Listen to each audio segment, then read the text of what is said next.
In the first half of 2026, the tech industry did two things that should be impossible at the same time.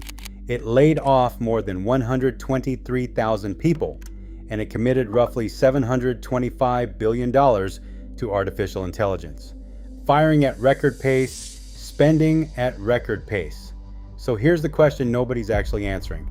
If the money isn't going to people, where is it going?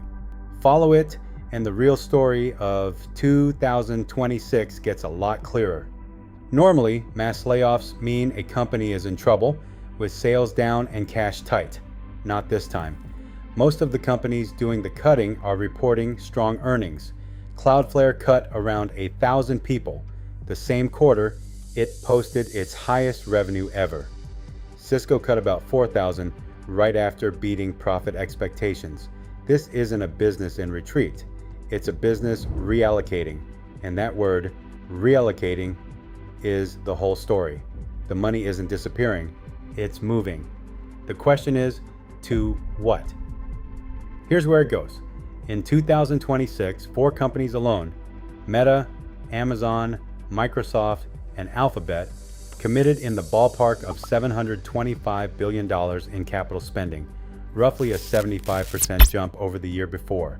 Almost all of it earmarked for one thing: AI infrastructure. Data centers, chips, the power and fiber to run them.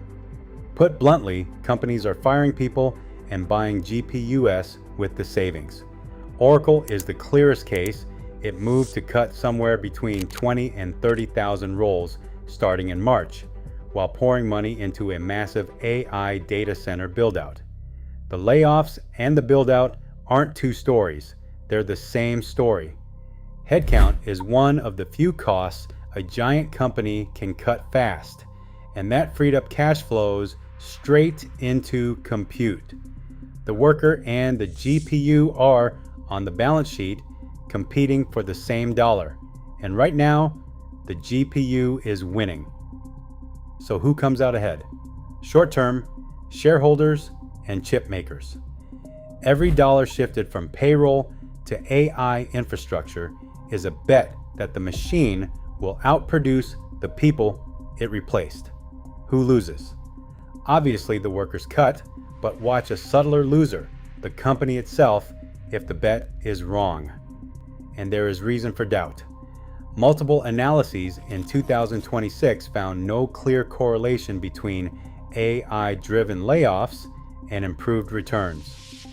Translation: a lot of firms are spending enormous sums and cutting real people on the promise of a payoff that has not shown up in the numbers yet. That's not a sure thing, that's a wager, with other people's jobs as the stake. If you work in tech, here's the practical read. The cuts aren't random, and they aren't really about performance. They are about which side of that dollar you're on. Roles seen as cost are exposed. Roles tied to building, deploying, or governing the AI itself are where the $725 billion is actually flowing. That's not a reason to panic, it's a map. The money is telling you exactly where the company thinks its future is.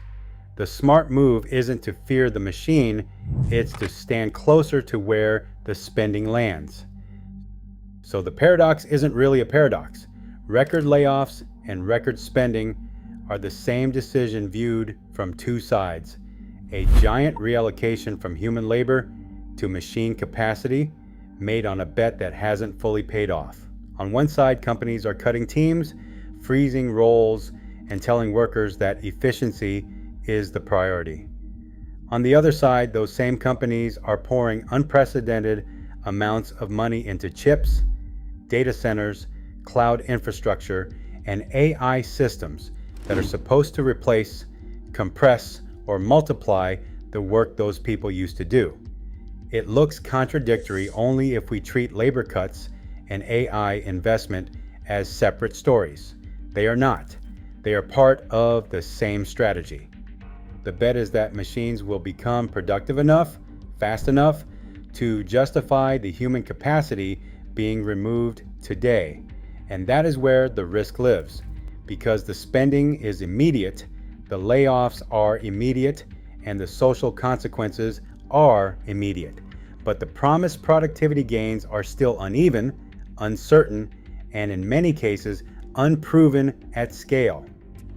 Whether that bet is genius or a historic mistake, we won't know for a couple of years. The open question is this: when companies spend $750 billion betting against their own headcount, what happens if they're wrong? What happens if the technology improves but not fast enough? What happens if the savings are smaller than expected, the systems are harder to deploy, and the human knowledge that was cut turns out to be harder to replace than executives assumed? Tell me what you think below.